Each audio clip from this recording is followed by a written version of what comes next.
Vamos nos ajoelhar, então. Vamos falar com Deus. Santo e eterno Deus, nós queremos louvar o Teu nome, exaltá-lo, Senhor, por todas as maravilhas, por todos os milagres, por toda a misericórdia, amor e perdão que tem tido por nós, Pai. E nós queremos Te pedir nesse instante que o Senhor nos auxilie na compreensão da Tua palavra, que o Teu Espírito esteja iluminando a nossa mente. Nós Te oramos em nome de Jesus. Amém. Bom dia, irmãos. Feliz sábado.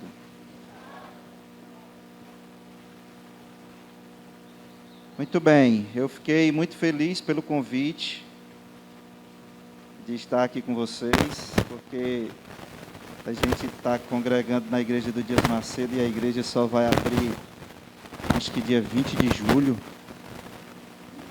E eu confesso a vocês que a saudade era grande da igreja. Enquanto lá não abrir, eu vou ficar vindo a congregar com vocês. Só Deus sabe a falta que eu estava sentindo da igreja. A gente vê muitos irmãos pedindo que a igreja seja aberta, outros dizendo que não vão agora porque tem medo, né? Mas só eu e Deus sabemos a falta que eu estava sentindo da igreja. Louvado seja Deus, porque nós estamos aqui no santo dia dele, reunidos para não somente louvar, mas agradecer por tudo que ele tem feito por nós. Vamos abrir a palavra de Deus em Apocalipse, no capítulo 14. Esse período que a gente teve aí em casa serviu pelo menos para uma coisa, engordar um bocado de gente, foi não? Quase que a calça não fechava. Aí a gente se lembra que tem que emagrecer, né? Também serviu para um bocado de coisa, irmãos. Teve gente, eu já ouvi pessoas falando, pessoas que há tempos estudam a palavra de Deus e porque nunca decidiram chegar para o patrão e dizer, olha, eu não trabalho mais no sábado, né, para poder batizar e tudo. E eu ouvi pessoas que estavam nessa condição de dizer assim, não, agora nada me impede de batizar não, porque a pandemia veio, eu perdi o meu emprego e ainda assim o Senhor tem me alimentado, tem me sustentado. Então, eu não posso nem dizer que só sou fã de Jesus Cristo, né? Mas ele utiliza uma desgraça dessa para ser uma bênção na vida de algumas pessoas, né? Outras pessoas tiveram muito tempo para manterem uma comunhão mais íntima com Deus, né? E viram a importância que é a gente estar bem próximo de Deus. Enfim, muitas possibilidades ao lado de Jesus nós tivemos nesse tempo aí de pandemia, de isolamento social e principalmente a oportunidade de aprender a confiar mais em Deus, amém? Nós vamos falar sobre um tema que é para nós de extrema importância, né? Nós vamos falar sobre as mensagens angélicas, as 3 mensagens angélicas. E eu quero iniciar dizendo que essas 3 mensagens aqui, elas não podem serem propagadas ao mundo de forma separada, porque a verdade é que elas são 3 partes de uma mesma mensagem, tá certo? E também é interessante dizer que cada mensagem dessa teve um tempo específico para acontecer, né? Tem a sua importância e nós precisamos estar por dentro dessas informações, por quê? Porque está em jogo a nossa salvação. Inclusive a salvação de muitas pessoas que ainda não conhecem a Jesus Cristo. Tá certo? E o diabo, o nosso inimigo, né? Nosso maior inimigo, ele tem pelejado para que essas mensagens elas não estejam presentes no nosso cotidiano. Se você prestar bem atenção, a maioria das pessoas que tem a oportunidade de vir aqui pregar, elas vão explanar sobre os evangelhos, sobre alguma história, né, que está contida no Antigo Testamento. Enfim, gasta-se muito tempo em outros temas, enquanto que as profecias, e principalmente essas mensagens aqui, tão cruciais para esses últimos dias, vão ficando sempre em um segundo plano. Tá certo? Mas a palavra de Deus diz: se não houver profecia, o homem se corrompe. Tá certo? Então nós precisamos dar uma atenção especial a esses temas proféticos, tá certo? Sabendo, né, que nós precisamos inculcar a importância dessas mensagens e cada tempo em que elas ocorreram, nós também devemos entender uma coisa: apesar de ter tido uma primeira mensagem num tempo anterior, uma segunda mensagem e a terceira mensagem parecer ser para os nossos dias hoje, nós precisamos entender que todas as três mensagens devem ser pregadas desde o dia em que elas foram dadas até a volta de Jesus. Por quê? É muito simples. As pessoas que estão lá fora, elas precisam compreender do início ao fim. Se eu der atenção demais à terceira mensagem, que é a mensagem última e para os nossos dias, como é que as pessoas vão entender sobre o juízo investigativo, por exemplo? Né, que está ali na primeira mensagem. Então perceba, todo o texto dessas três mensagens devem ser priorizados e pregado para que a gente, no primeiro momento, aprenda todos os pontos dessa mensagem, que são muitos, e para que a gente possa vivê-los e servir de testemunho para as outras pessoas, e para que as pessoas possam ficar sabendo dessas mensagens que Deus mandou para esse mundo nesses últimos dias também. Tá certo? Então nós vamos começar a leitura a partir do versículo 6. Apocalipse 14, verso 6. Que diz assim: Vi outro anjo voando pelo meio do céu, tendo um evangelho eterno para pregar aos que se assentam sobre a terra, e a cada nação, e tribo, e língua, e povo, dizendo em grande voz: temei a Deus e dai-lhe glória, pois é chegada a hora do seu juízo, e adorai aquele que fez o céu, e a terra, e o mar, e as fontes das águas. Verso 8 diz: seguiu-se outro anjo, o segundo, dizendo: caiu a grande Babilônia, que se tem dado a beber a todas as nações do vinho da fúria da sua prostituição. E a terceira mensagem, a partir do verso 9, que diz: seguiu-se a estes outro anjo, o terceiro, dizendo em grande voz: se alguém adora a besta e a sua imagem, e recebe a sua marca na fronte ou sobre a mão, também esse beberá do vinho da cólera de Deus, preparado sem mistura, do cálice da sua ira, e será atormentado com fogo e enxofre, diante dos santos anjos e na presença do Cordeiro. A fumaça do seu tormento sobe pelos séculos dos séculos, e não tem descanso algum, nem de dia e nem de noite, os adoradores da besta e da sua imagem, e quem quer que receba a marca do seu nome. E finaliza dizendo: aqui está a perseverança dos santos, os que guardam os mandamentos de Deus e a fé em Jesus. Amém, irmãos? Muito bem. Vocês perceberam que tremenda essa mensagem e quantos pontos importantes nós precisamos extrair dela? Primeiro ponto: quando é que o Senhor dá a primeira mensagem? Todos nós deveríamos saber essa informação. E geralmente a gente não sabe. Por quê? Porque a gente não busca. Tá certo?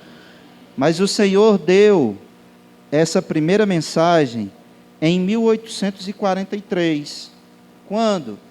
Quando homens como Guilherme Miller, por exemplo, começaram a esquadrinhar o livro de Daniel e pelejar para entender a profecia das 2.300 tardes e manhãs. E não foi só Guilherme Miller, é o que é apresentado para a gente, mas muitas pessoas pelo mundo, naquele mesmo instante, buscaram o estudo das profecias para compreendê-las, principalmente almejando ver Jesus Cristo voltando. E naquele primeiro momento, eu não posso nem dizer que foi infelizmente, porque eu acredito que Deus, Ele tem tudo sob o seu controle, né? Mas eles marcaram uma primeira data para o retorno de Jesus. E a data foi 18 de abril de 1844. Mas como nós sabemos, Jesus Cristo não voltou e houve ali o primeiro desapontamento. Sendo que esse primeiro desapontamento, que inclusive é pouquíssimo falado no nosso meio, né?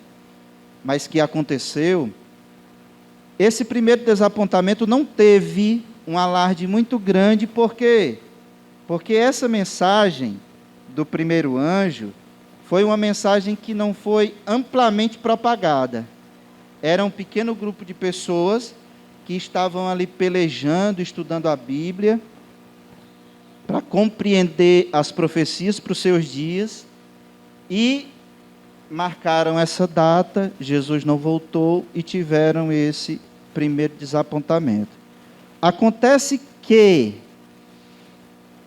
quando essa mensagem aparece para aquelas igrejas, né, a gente sabe que foram algumas denominações protestantes na época, os líderes não aceitam essa mensagem e expulsam os seus membros, todos aqueles que estavam crendo e propagando aqueles novos estudos ali, tá certo? E a gente precisa compreender uma coisa. Na Idade Média, né, na Reforma Protestante, quando a gente vê a figura de Lutero ali, basicamente mostrando ao mundo inteiro as falhas da Igreja Romana, né? E pregando ali as teses que ele havia extraído da Bíblia, para que todo mundo soubesse que aquela religião dominante, né, a Igreja Romana, era uma farsa. Aquele homem deu apenas início a uma reforma que deveria continuar até Jesus Cristo voltar, irmãos. Por que eu digo isso? Ora, você vê que essas mensagens, né, ou a primeira mensagem, melhor dizendo, ela não é dada no seio da Igreja Romana mais. Onde é que ela surge?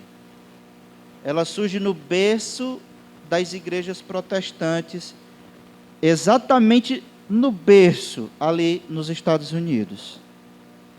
Então quer dizer que agora Deus queria reformar aquelas igrejas também. Por quê? Porque o que deveria ter acontecido era: as pessoas saíram do romanismo porque viram os erros e agora deveriam trilhar o caminho correto sempre, não era não? Era. Eles não tiveram aquela luz lá? Então vamos seguir todo mundo, o que é verdade. Mas não foi isso que aconteceu. Se isso tivesse acontecido, haveria apenas uma igreja. Mas não. Já tinham várias denominações pregando coisas diferentes umas das outras, né? Que hoje a gente tem esse retrato que nós temos aí, de mais de 30 mil denominações diferentes. Se as pessoas tivessem atendido ao apelo de Deus na Reforma Protestante, o problema teria sido resolvido. Como cada um buscou viver a vida de acordo com a sua própria vontade, fundar as suas igrejas, levando as pessoas a crerem nas suas próprias doutrinas, então o Senhor disse assim: opa, nós estamos precisando mais uma vez de uma reforma. E aí ele manda essa mensagem, né, que parece uma loucura, né? Jesus Cristo está voltando. Infelizmente, os irmãos meio que se atrapalharam no evento que estava por acontecer e acreditaram piamente que Jesus voltaria. Mas a gente sabe que o evento que ia acontecer era qual? A purificação do santuário, né? Jesus Cristo passaria do lugar santo para o Santíssimo e daria início ali ao juízo investigativo, que é exatamente o que diz a primeira mensagem. Quando Jesus não volta, quando acontece esse primeiro pequeno desapontamento, algumas pessoas se apostatam. Ou seja, umas pessoas haviam crido piamente que Jesus voltaria, mas ele não voltou, então as pessoas disseram: não, é uma farsa e eu não vou fazer parte dessa caminhada aí não, tá certo? E aqueles que restaram, pelejando para compreender o que realmente estava por acontecer, se desanimaram, né? Porque não aconteceu aquilo que eles haviam previsto, tá certo? E a gente percebe a mão de Deus o tempo inteiro guiando o seu povo, irmãos. Porque quando acontece esse desânimo, né, e esse pequeno grupo apostata, o Senhor envia o que nós conhecemos como o clamor da meia-noite. O que é o clamor da meia-noite? Muitas pessoas também não sabem. Mas, no meio desse desânimo, né, dessa aflição, porque eles dedicaram muito tempo ao estudo das profecias e não havia acontecido a volta de Jesus, o Senhor, por misericórdia do seu povo, envia um mensageiro para dizer: gente, nós erramos a data e erramos também o evento. Por quê? Porque a data não seria 18 de abril, e sim 22 de outubro. Tá certo? E quando ele diz isso, né, na verdade, o pregador da época foi Samuel Snow, chegou na igreja com essa mensagem, acontece um reavivamento no meio daquele povo que estava desanimado. Ah, então quer dizer que nós erramos a data. Nós precisaríamos contar como o calendário judaico e não usar o nosso calendário.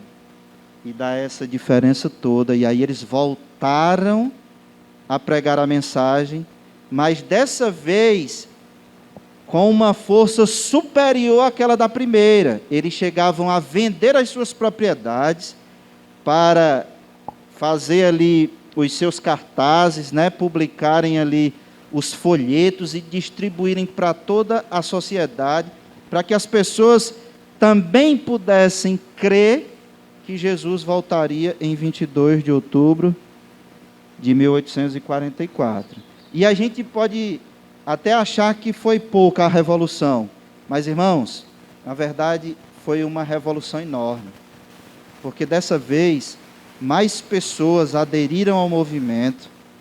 Dessa vez eles se desfizeram das suas posses, porque eles acreditavam piamente que Jesus ia voltar. Se Jesus ia voltar, para que eu quero uma fazenda? Para que eu quero carros? Não vai me servir de nada, vai? Então é melhor que eu me desfaça disso e transforme tudo isso em Bíblia, em folheto, em programas de rádio, de televisão e etc. É muito melhor. E foi isso que foi feito. Só que a gente sabe em 22 de outubro de 1844, Jesus não voltou. E dessa vez, né, essa segunda mensagem, que acontece exatamente nesse período entre o primeiro desapontamento e o segundo desapontamento, ela teve a apostasia de muitas pessoas. Mas foram muitas, porque eram multidões que acreditavam que Jesus voltaria nessa data. E essa apostasia, ela foi como uma doença maior ainda para aqueles que permaneceram fiéis no caminho da verdade. Porque já era a segunda vez que eles pelejavam, que eles se sacrificavam, crendo que o seu mestre estaria voltando, e não aconteceu. Então o desânimo foi tremendo. Tremendo, irmãos. A gente não tem nem ideia do que passou pela cabeça daqueles nossos irmãos. E, logo após o desapontamento, a gente percebe a formação de 3 grupos.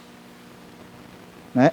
O primeiro grupo, ele acreditava que a data que foi marcada, 22 de outubro de 1844, estava correta. Mas o acontecimento estava errado. Ou seja, não como da primeira vez que eles tinham errado tudo, mas dessa segunda vez eles tinham certeza que a data estava correta. Mas se Jesus Cristo não voltou, é porque o acontecimento ainda estava errado. E esse grupo continuou firme no estudo da palavra. O segundo grupo, eles acreditavam que o acontecimento estava certo, mas a data é que estava errada. E esse grupo continuou marcando datas para o retorno de Jesus, porque eles sabiam ou criam que a profecia era para dizer para a gente exatamente o dia da volta de Jesus, né? Começou a marcar data ou continuou a marcar data e viu que Jesus Cristo não voltava e acabou desanimando totalmente e se desfazendo.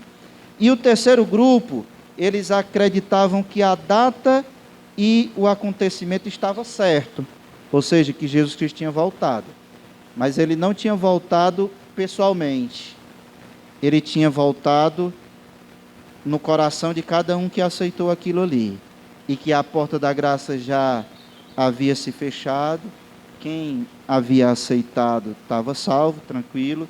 E quem não havia aceitado até aquela data estava perdido eternamente. Logo viu-se que isso não era verdade e esse grupo também acabou se desfazendo. Mas para aqueles que continuaram o estudo, né, e que hoje a gente conhece esse movimento como Igreja Adventista do Sétimo Dia, né, o Senhor, por misericórdia desse povo, manda mais uma vez uma injeção de ânimo.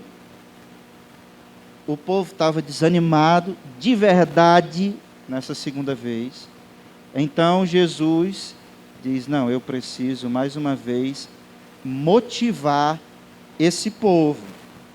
Afinal de contas, são 3 as mensagens, não somente 2, né? E até aqui só haviam sido pregados 2 das mensagens.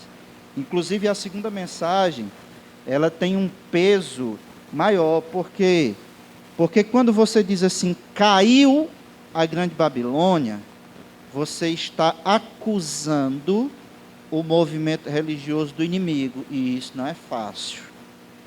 Quantos inimigos você adquire nesse momento de acusação? Né? Você só basta prestar atenção no que foi que aconteceu com Lutero. O quanto aquele homem foi perseguido por ter dito lá todos os erros da igreja romana. Então, sempre que a gente mostra os erros, né, desse movimento religioso do inimigo, nós adquirimos muitos inimigos e isso causa aflição, né?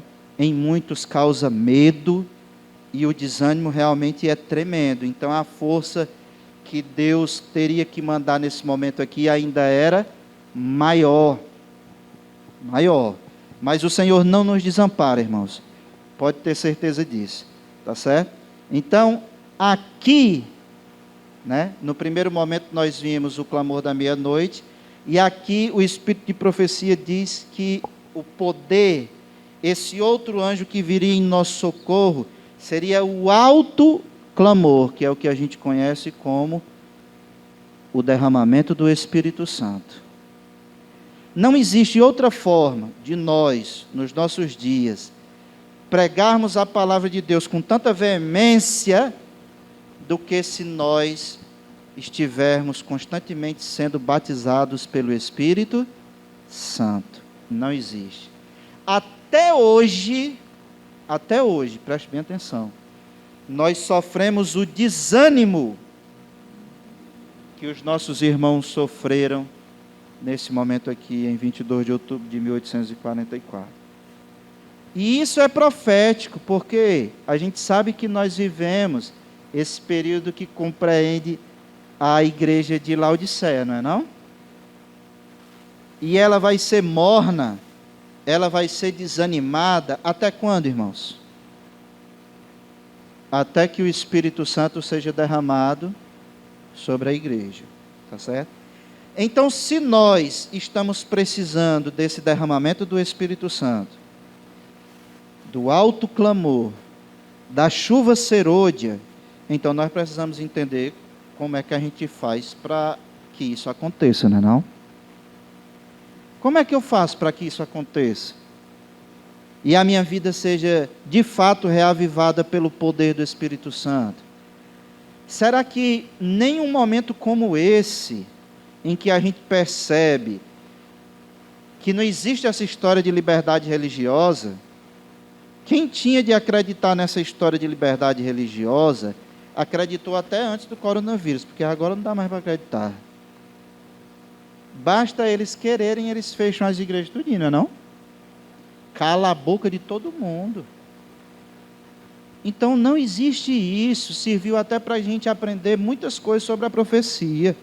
Porque muita gente, quando a gente prega a profecia, diz assim, olha, vai haver um tempo que a porta da igreja vai estar fechada. Aí a galera fica olhando assim, poxa, mas como é que isso vai acontecer?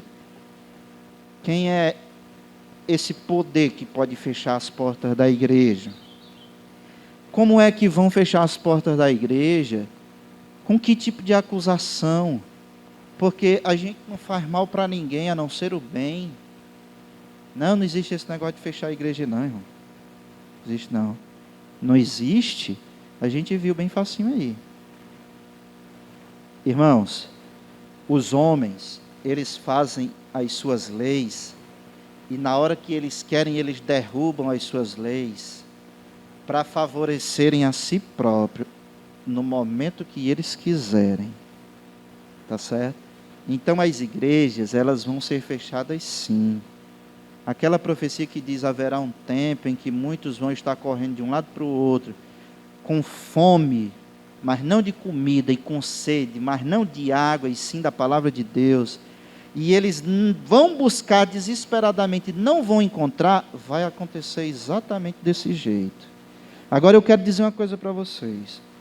Quando a gente fala palavra de Deus, que as pessoas estarão buscando a palavra de Deus, a verdade, só existe no mundo um movimento, um grupo de pessoas que tem essa verdade para pregar para o mundo. Quem são?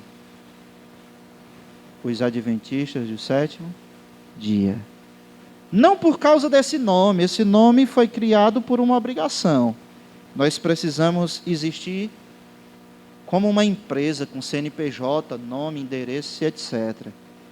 Mas somente o povo remanescente de Deus tem essa palavra da verdade para pregar ao mundo. Então eles não precisam fechar as portas de todas as igrejas, não. Eles precisam fechar as portas de qual igreja? Da igreja remanescente só. E vai ser bem facinho de eles fecharem. Por quê? O Espírito de profecia diz o que para a gente? Esse coronavírus é apenas o princípio das dores. E quando vierem as outras pandemias? E quando a fome aumentar? E quando os terremotos acabarem com mais cidades? E os tsunamis? E eles passarem a dizer, a culpa é daquele povo que guarda o sábado.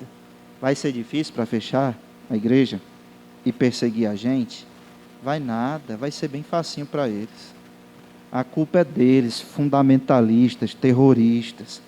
Só eles não aceitam se unirem à igreja de Roma, só eles. E por causa deles é que está caindo todas essas desgraças sobre o nosso planeta. Então é melhor a gente acabar com eles para resolver o problema. E aí fecharam as portas, e aí a gente vai estar fugindo, e aí a pregação acabou-se. As pessoas vão ter sede e fome da palavra de Deus, e elas não vão encontrar. Sendo que, até nos momentos das adversidades, nós precisamos pregar o Evangelho. Agora, como é que prega nesse desânimo total?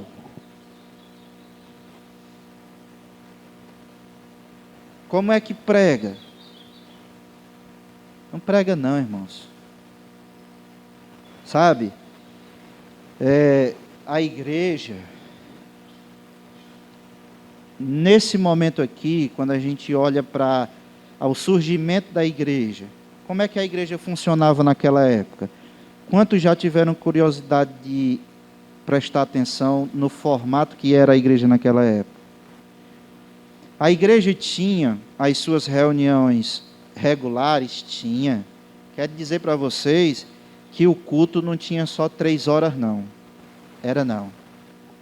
Os irmãos já saíram de casa com as cestinhas do piquenique e os banquinhos em cima das suas carroças lá, das suas charretes, porque eles sabiam que o sábado seria o todinho debaixo daquela árvore ou naquele ambiente ali, mas que ia ser o sábado inteiro estudando a palavra de Deus. Por quê? Porque eles já sabiam do desapontamento que tinham passado e eles não podiam errar de novo não, irmãos. Senão morria todo mundo. Aí sabe o que é que acontece? Eles estudaram. Hoje nós temos a palavra de Deus, temos o espírito de profecia, porque eles trabalharam para isso. E hoje a gente fica só assim, ó. Ai, cadê o pregador hoje? É quem? Será que vai trazer uma mensagem boa? Vixe, foi mó pai o culto hoje. Ou então, eu vou assistir aquele programa lá na Novo Tempo, que aquele programa sim. Bom demais. Quanto tempo a gente está dedicando para estudar a Bíblia como eles estudaram? A gente não pode nem se comparar a eles, irmãos. Está entendendo? Então perceba, nós temos um desafio maior do que o deles. Por quê? Nós precisamos pregar as 3 mensagens que nós já temos na mão para o mundo inteiro, e nós estamos doentes espiritualmente falando. O formato da igreja lá era assim, ó, reunião regular, beleza, o dia todinho, vamos aprender. Aprender para quê? Aprender para quê?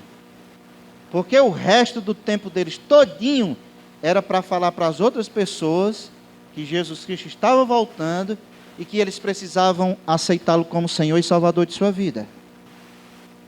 E qual é o formato da igreja hoje? O formato da igreja hoje é assim, ó.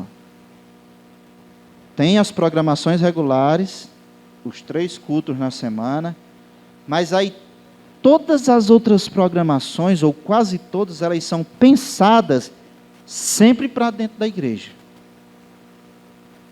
Sempre para dentro da igreja.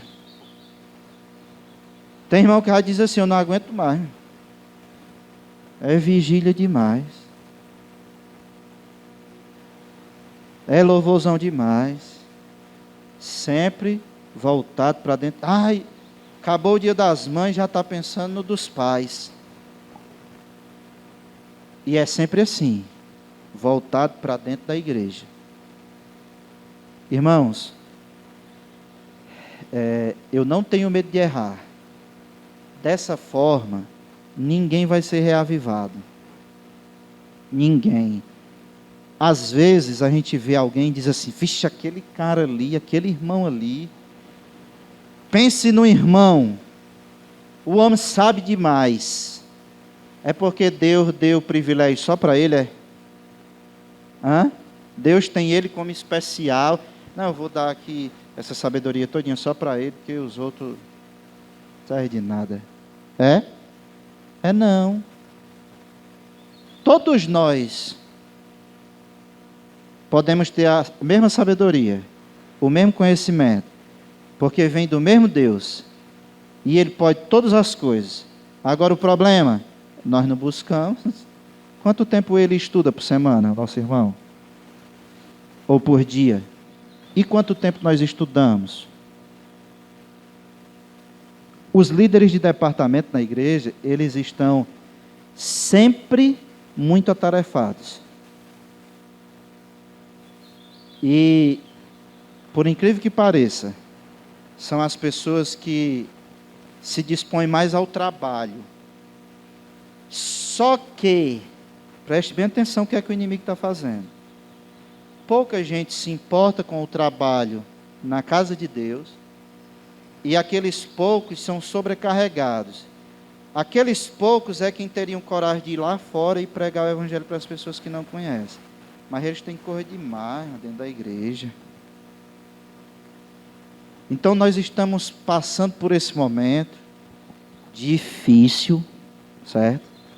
Mas, às vezes a gente olha assim e diz assim: mas a gente tem a Novo Tempo, vem quando a Novo Tempo manda um para cá. E a nossa parte, quem é que vai fazer? Quer dizer que a Novo Tempo vai salvar os adventistas do sétimo dia? Tudinho? Não. A salvação não é individual, todos nós sabemos disso. Então nós precisamos buscar o batismo com o Espírito Santo todos os dias. A escola sabatina, ela é como se fosse para a gente o motivo da gente ser adventista do sétimo dia. E ela diz para a gente assim: qual é a mensagem da escola sabatina? Você tem que estudar a Bíblia todos os dias. Mas esses 10 minutos para resolver a lição do dia não são suficientes. A escola sabatina, ela quer dar para a gente o hábito de fazer isso todo dia. Se você quer ser batizado pelo Espírito Santo, ter muito conhecimento e poder, tem que dedicar mais tempo ao estudo da Bíblia. Não tem outro jeito. Não tem outro jeito. Tá certo? Só para finalizar aqui, irmãos, a terceira mensagem chega e a gente olha e ela diz apenas assim: se alguém adora a besta ou a sua imagem e recebe a sua marca na fronte ou na mão, também beberá do vinho da cólera de Deus. Ou seja, a gente não pode adorar a besta. É só isso a mensagem, Rogério? É só isso. A mensagem é só essa. Só que dentro dessa mensagem aqui, né, a gente vê o versículo 12 que diz: aqui está a perseverança dos santos. Santos. Os que guardam os mandamentos de Deus e a fé em Jesus Cristo. Então veja como essa terceira mensagem é abrangente. Primeiro ponto, ela está tratando aqui da obediência aos mandamentos de Deus. Ela está tratando aqui da justificação pela fé. Pela fé. Não é pelo que eu fizer na igreja. É pela fé. E eu só tenho fé de uma forma: através da palavra.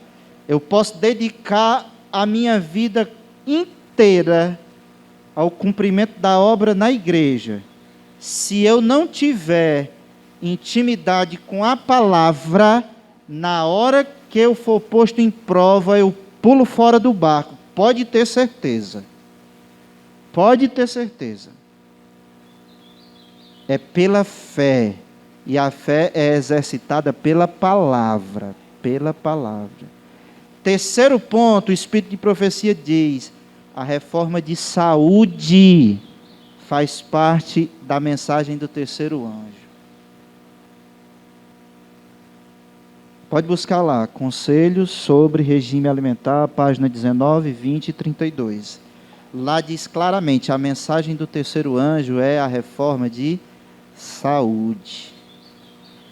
Irmãos, eu assisti um testemunho de um ex-satanista, eu acho que é muito comum que vocês tenham assistido também. Ele foi, assim como Samuel, dedicado ao diabo antes de estar até no ventre. E eu fiquei impressionado quando ele disse assim: Lúcifer cobrou dos meus familiares que eles me alimentassem apenas com vegetais. Preste bem atenção. O diabo foi quem cobrou isso. Não foi Deus, não. Aí a pessoa que estava entrevistando perguntou: mas por quê? Porque eu precisava ter a mente limpa para estar perfeitamente ligada ao meu Senhor, que no caso dele era o próprio diabo. Só existem dois senhores nesse mundo aqui. Nós dizemos que o nosso Senhor é quem? Deus, Jesus Cristo, certo? Mas esses dois senhores são seres espirituais. Para o camarada lá se ligar ao diabo, ele precisava se alimentar como Deus havia ensinado o seu povo para se alimentar. Interessante, não é isso? E nós resistimos a essa reforma de saúde na nossa vida. Nós, que somos o remanescente e que conhecemos a verdade. Mas perceba, irmãos, Deus, Ele faz tudo isso. Deus permite que os nossos irmãos se enganem. Deus permitiu que os nossos irmãos marcassem datas. Não é Deus que está no controle? Pois Ele permitiu. Para que Ele permitiu todos esses desapontamentos aqui? Por que foi? Ele estava peneirando os seus. Peneirando. Do mesmo jeito Ele está fazendo hoje. Por que é tanto desânimo? Por que é tanta angústia? Ele está peneirando. Quem foi que ficou firme nessa época aqui? As pessoas que estavam intimamente ligadas à palavra de Deus. Aquelas pessoas que dedicavam muito tempo à oração. Sempre permanecem de pé. Sempre. Com a gente não é diferente. Não é diferente. E para terminar, a terceira mensagem chama a nossa atenção para o santuário. Por que para o santuário? Diz o livro Evangelismo, página 695. Porque é lá no santuário que a gente consegue enxergar tudo o que está acontecendo aqui. Por que Jesus passou do santo para o santíssimo? O que é que está acontecendo agora que não acontecia antes no santo? Quanto tempo a gente ainda tem? Será que todos esses anos, de 1844 para cá, o trabalho já está perto de ser concluído? Jesus já está realmente muito perto de voltar? Só tem essas respostas quem estuda, irmãos. E isso vai valer a nossa salvação, como eu disse no começo. Está em jogo a nossa salvação. Tá certo? Então o apelo de Deus, quando Ele manda uma mensagem dessas aqui, é o seguinte: filhos, o coronavírus fez medo a um bocado de gente, não foi? Foi, pai, foi. Vocês passaram um monte de tempo sem poder ir na minha casa, não acharam ruim, não foi? Foi, pai, foi. Pois é, coisas piores virão. E como é que vai estar vocês? Nesse tempo que vocês ficaram em casa, quanto tempo vocês gastaram para estudar a Bíblia? No apelo de Deus para nós, essas perguntas todas estão incluídas, entendeu? Não dá só para a gente pensar assim, não, eu sou adventista de sétimo dia, mas já faz um bocado de ano, eu não tenho perigo de sair do caminho, não. Tem. Tem, porque as coisas vão apertar, irmão. Não vai ficar só numa pandemiazinha dessa daqui, não. Quantos irmãos nós perdemos nessa pandemia?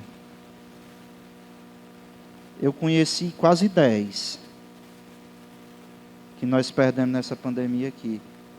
O princípio das dores apenas, o princípio das perseguições.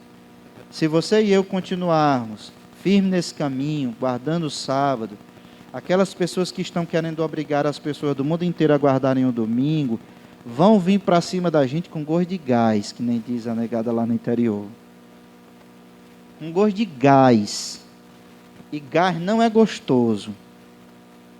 Entendeu? A gente está realmente preparado? Existe na igreja do Luciano Cavalcante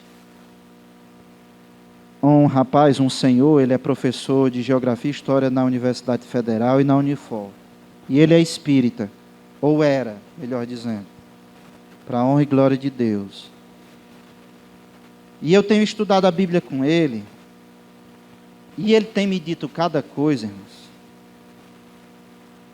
A gente não tem ideia, mas o diabo, ele está se preparando e preparando os dele para enfrentar a gente. E eles estão se preparando até fisicamente, viu? Até fisicamente. Se precisar, eles vão para o corpo a corpo. Eles estão sendo preparados para isso. Para negarem Jesus Cristo até a morte e para lutarem contra o povo de Deus. E às vezes a gente está sentado no banquinho da igreja displicentemente, tranquilo, né, achando que está tudo às mil maravilhas. Então, irmãos, é momento da gente repensar se a gente não fez isso nesses dias que nós ficamos em casa. E é momento da gente buscar no Senhor o reavivamento que a gente precisa. É momento, inclusive, da gente repensar se realmente eu estou fazendo programa demais na igreja e de menos lá fora. É preciso a gente repensar a nossa vida. E é preciso a gente agir conforme a vontade de Deus e não a nossa. Tá certo? Mas o ponto principal é lutar pelo batismo do Espírito Santo. Bíblia e oração. Amém? Louvado seja Deus. Nós vamos ter louvor especial agora, irmão? Não? Então vamos cantar o mesmo hino que a gente cantou no início. 128, o Rei vem vindo. Vamos ficar de pé.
Vamos começar, né? 1, 2, 3. O mercado está vazio, o trabalho terminou, não há tráfego nas ruas, o barulho já cessou. Os ceifeiros lá no campo já deixaram seu labor.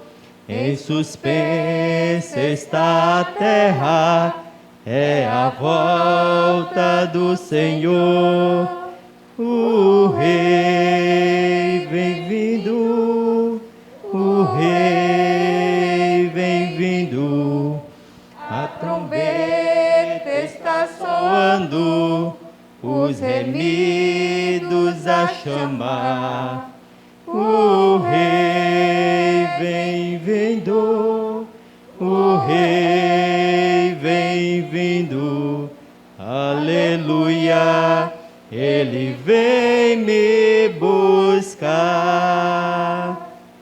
Eis que se abrem sepulturas ante a ordem do Senhor. Os remidos ressuscitam entre hosanas e louvor. Mas os maus em desespero, em angústia e aflição, já se escondem pelas rochas, fogem da destruição.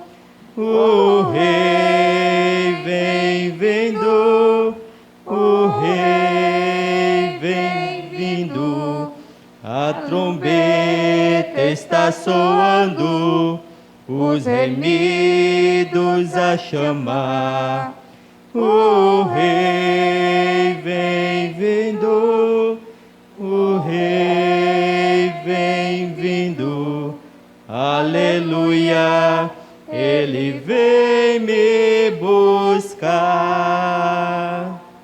Já os salvos vão subindo, ouço o coro angelical. Todo o céu está se abrindo, há um brilho sem igual. Como o som de muitas águas, nós ouvimos ecoar. Aleluias ao Cordeiro, nós já vamos para o lar. O Rei vem vindo, o Rei vem vindo. A trombeta está soando, os remidos a chamar. O Rei vem vindo, o Rei vem vindo. Aleluia, Ele vem me buscar. Amém. Amém. Bem, queridos, eu espero que a gente, depois de ter ouvido essa mensagem, a gente possa realmente repensar e agir diferente. Agir diferente no primeiro momento na nossa própria vida espiritual ao lado de Deus, para depois agir diferente na vida das pessoas que ainda não conhecem ao Deus que nós servimos. Amém? Oremos. Santo Deus, Pai amado, mais uma vez nós agradecemos a Ti, porque de volta as portas da Tua igreja estão abertas, Senhor. Agradecemos ao Senhor, porque nos manteve, nos sustentou durante esse período todo e principalmente nos deu saúde, Senhor. Nós queremos ainda agradecer a Ti por todas as bênçãos que o Senhor tem nos dado, porque o Senhor tem mandado para a gente advertências como essa, Senhor. Porque o Senhor tem nos levado a refletir sobre como agiam os nossos irmãos no passado e como estamos agindo hoje. Porque o Senhor nos levou a refletir sobre a nossa comunhão contigo, sobre a quantidade de tempo que nós estamos dedicando a essa comunhão, ao estudo da palavra e à oração. Enfim, nós agradecemos a Ti sempre, porque o Senhor nos repreende, porque nós temos a certeza de que o Senhor só repreende porque nos ama, Senhor. Portanto, nós queremos Te pedir perdão pelas nossas falhas, porque nós temos sido negligentes na comunhão. Se isso acontece na vida de cada um de nós. Mas queremos te pedir, Senhor, poder, assim como o Senhor derramou poder sobre a vida dos nossos irmãos no passado, quando eles estavam doentes espiritualmente, que o Senhor derrame o teu poder sobre nós também, Pai. Que nós sejamos capazes de buscar diariamente o batismo com o teu Santo Espírito. Que nós busquemos sabedoria que vem de ti e principalmente que a gente venha pregar essas mensagens e todo o teu evangelho para as pessoas que ainda não te aceitaram como Salvador das suas vidas, Senhor. Por favor, Pai, eu te imploro, derrama o teu Espírito sobre nós. Nós te oramos em nome de Jesus. Amém. Louvado seja Deus. Como eu acho que não tem cumprimento lá fora, né? Feliz sábado para vocês, que Deus abençoe todo mundo, tá certo?